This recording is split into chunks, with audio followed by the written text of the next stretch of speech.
सभी प्यारे बच्चों को नमस्कार। जो आपने यूट्यूब थंबनेल पे देखा है, मैं आपको वही प्रश्न बताने वाला हूँ और ये प्रश्न बोर्ड की परीक्षा में आया हुआ प्रश्न है। तो इस प्रश्न को हल कैसे करते हैं ज़रा ध्यान समझिएगा। तो प्रश्न हमारा है, एक ठोस एक शंकु के आकार का है। एक ठोस एक शंकु के आकार का है जो एक समान आधार त्रिज्या के अर्धगोले पर अध्यारोपित है। यदि अर्धगोले का वक्र पृष्ठ तथा शंकु का वक्र पृष्ठ समान है तो शंकु की त्रिज्या और ऊंचाई का अनुपात ज्ञात कीजिए। ठीक है, तो प्रश्न तो आपने देख लिया, इसे हल कैसे करते हैं देखिएगा। तो प्रश्न एक बार फिर देख रहे हैं, एक ठोस एक शंकु के आकार का है जो एक समान आधार त्रिज्या के अर्धगोले पर अध्यारोपित है।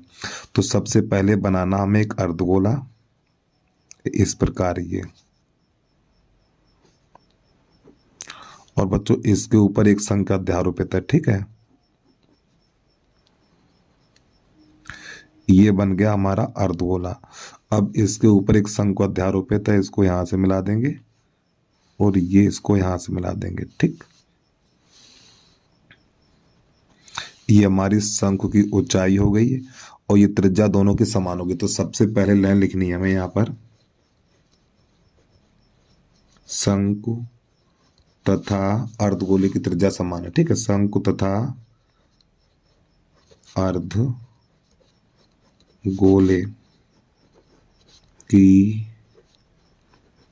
त्रिज्या समान है। त्रिज्या समान है तो हमारी शंकु की ऊंचाई कितनी हो जाएगी?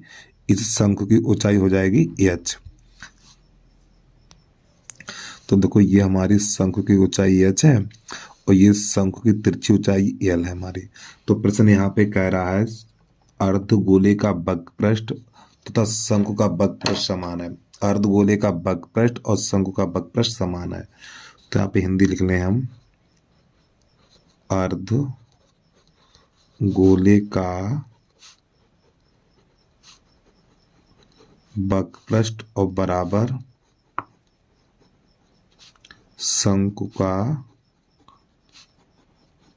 वक्र पृष्ठ, दोनों कैसे बराबर है? तो अर्धगोले का वक्र पृष्ठ है हमारा 2 पाई r स्क्वायर और शंकु का वक्र पृष्ठ पाई r l, इस प्रकार। तो हमें क्या निकालना है इसमें? निकालना r बटा h का मान, यानी अनुपात ज्ञात करना, ये निकालना हमें। चलिए ध्यान समझिएगा। देखो बेटा, पाई से पाई कट जाएगा, सॉरी देखो पाई से पाई कट जाएगा, एक आर से एक आर कट जाएगा, पाई से पाई कट जाएगा और एक आर से एक आर कट जाएगा। तो यहाँ पर बचेगा 2r बराबर l और हमारा l बराबर सूत्र आपको पता होना चाहिए। तो l बराबर सूत्र है हमारा 2r बराबर, l बराबर सूत्र होता है under root h square plus r square. ये सूत्र है कि नहीं, ये बताइए भाई। अब इसके बाद दोनों देखो, इधर से अंडरू हटेगा हमारा, इधर से अंडरू हटेगा तो उधर घात 2 लग जाएगी। तो ये बनेगा 2r का होल वर्ग, ये हो जाएगा h square plus r square इतना। तो प्यारे बच्चों ये बन जाएगा 4r स्क्वायर और इस r स्क्वायर को उधर ले आओ तो ये बन जाएगा r स्क्वायर बराबर h स्क्वायर। अब यहाँ पे हो जाएगा 3r स्क्वायर बराबर h स्क्वायर। तो प्यारे बच्चों यहाँ पे गुणा में 1 लगा सकते हैं। अब देखो यहाँ पे r स्क्वायर, ये h स्क्वायर आएगा, गुणा वाली चीज भाग में जाती है तो ये आएगी इसके नीचे और 3 जाएगा 1 के नीचे। तो ये बनेगा हमारा r स्क्वायर बटा h स्क्वायर और बराबर 1 बटा 3। अब यहाँ पे ये r, यहाँ पर भी घात 2, यहाँ पर भी घात 2 है तो r बटा h पे घात होल वर्ग ऐसे लगा सकते हो और 1 बटा 3। अब इधर से ये घात हटेगी तो इधर अंडू लग जाएगा। तो r बटा h बराबर 1 बटा 3 और प्यारे बच्चों ये बड़ा सा अंडू लगेगा और 1 का यानी 1 पे अंडू लगेगा नहीं क्योंकि उसका मान 1 ही रहेगा। तो r बटा h बराबर हो जाएगा 1 बटा अंडर रूट 3। तो प्यारे बच्चों यही प्रश्न का आंसर आ गया।